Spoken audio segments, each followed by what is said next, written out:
Hey guys, and welcome to another session in the Mind Grid. Today is an interesting topic. I have done a lot of videos on dynamic programming, which is kind of um, a different way of algorithmically solving problems. But the very first time you encounter dynamic programming, most people are like, it's not very intuitive. It doesn't make sense. So I took that challenge to AI. I started by asking questions about how do I learn dynamic programming, and then I came up with a problem of shortest path, which is a common problem in algorithms. And I said, okay, ChatGPT, teach me dynamic programming. And so this video basically came out of my interaction with ChatGPT, trying to understand dynamic programming from a naive perspective and seeing if ChatGPT helps build an intuition for this programming. There may be some errors, so please let me know in comments if something's wrong. But here's my first pass at trying to use AI to help learn, or AI as a teacher. All right. So with that, let's go. So the algorithm, like I said, is shortest path algorithm. And so when I asked ChatGPT as to, like, okay, I want to do shortest path using DP and tell me how I go about it, it asked me to visualize the problem as a DAG, which is directed acyclic graph. And the unique thing about um, DP is that it solves a large problem by first visualizing the large problem as a small problem, and then it builds upon it. So the insight that I got here was this DAG, or directed acyclic graph, is also a very unique data structure in which you can go from left to the right. There are no cycles, and you can build it from left to the right. And so if you combine these two insights, it's kind of like a great aha moment that, okay, I can start thinking of small problems as the left side of my graph.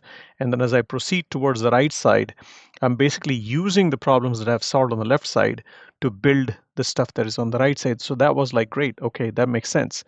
Solve the smaller problems first, use them to solve the bigger problems, which in my DAG is going to be on the right side. And so the ChatGPT's general response is that all DP problems can be modeled as DAGs. Yes, conceptually. All DP problems are DAGs. No, that when the problem is given to you, it may not appear like even a graph problem or a DAG. So you have to kind of understand many problems will not look like that. And it's just a way to understand or visualize that theoretically, or inherently in your mind, this problem once morphed into a DAG may start to look like a DAG, but it may not be apparent that that is a DAG. So here's an example of the shortest path. Here's a simple graph, and if you're asked to find the shortest path, you might apply various algorithms. But what if you want to apply dynamic programming to this? So the intuition that ChatGPT has given me is that visualize this as a DAG. And I can see at the surface that there are no cycles in this. If there are cycles, then obviously this dynamic programming would not work for this because it's not going to transform to a DAG. And so this one can be transformed. So then I asked ChatGPT, okay, is there an algorithm that can transform this to a DAG? And the answer is yes. Answer is yes. So the algorithm that it suggested was this algorithm, right? I think it's called topological sort. Correct me if I'm wrong, but this sorting basically runs DFS on this in a certain way that you run DFS on, first of all, you have all the nodes and an empty stack, right? And all the nodes are marked as, not visited. All the nodes are unvisited. And then you pick a node, run DFS on it, you mark the node as visited, and then you go to every neighbor of that node. For example, 0, 0 would have neighbors 1 and 4, and so on and so forth. So you take the nodes and you run this DFS through them and keep applying this inside the DFS of each node. After processing all the neighbors, when you come back to that node, then you would push it onto the stack. So when this is over, then you reverse the stack, and then that's your topological order. So I haven't thought anything about this, and ChatGPT has already given me an algorithm that converted this graph into a DAG, right? So this so far so good. It makes sense. Once I got my DAG, then I can just basically start from the left side and then basically complete it. So here's at the bottom I wrote down, here's a DAG, right? So it's already ordered these, and there are multiple DAGs. ChatGPT already told me that there's more than one answers to it. And so if you start from 0, you can go through 1 and 4 first, then 2 and 5, and then finally 3. So if you go in this order, then you can basically solve this as a DP problem. And so you can run it by yourself, applying the topological sort in the previous slide, and you should get one or maybe a variant of this. Now, it's beginning to make sense to me. Now the intuition starts to fit in place that, the dynamic programming approach is that the distance is basically a minimum of distance of, all the nodes that are coming in. So the minimum of all, like if you're coming from any of the previous nodes, then for this node, you can come in from 2. That's the only way you can come in. So it's pretty straightforward. For this, again, it's pretty straightforward. But when you come to this second node, you can come in from this path or this path, right? But the cool thing about dynamic programming is that by the time you come to this, because of this topological sort, by the time you arrive at this, the topological sort has already solved all the problems coming into this. So you won't ever run into a problem that, oh, by the way, I am not able to solve this because 4 is not solved yet, because I haven't solved 4 yet, therefore I cannot solve 2. No, that's not going to happen, because dynamic programming by its definition would have solved 0 first, then it'll go to 1, then it'll go to 4, then to 2, then to 5, then to 3.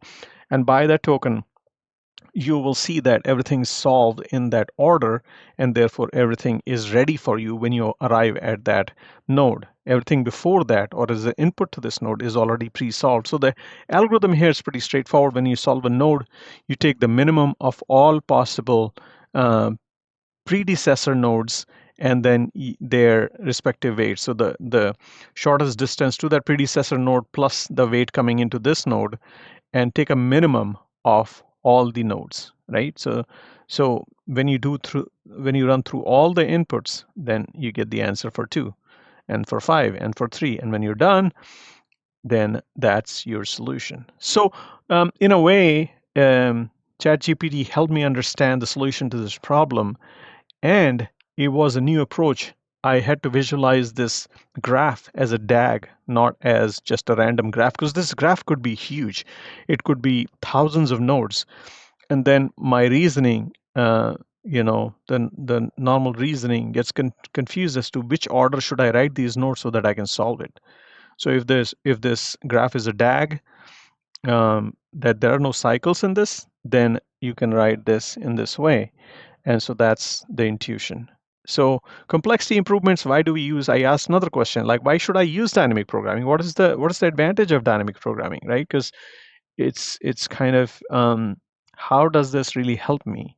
So you can see that it has listed out a table and said, generally these problems are exponential in nature. Where we start to apply dynamic programming, they are extremely complex. They look like permutation problems, like every possible way I can put these things together.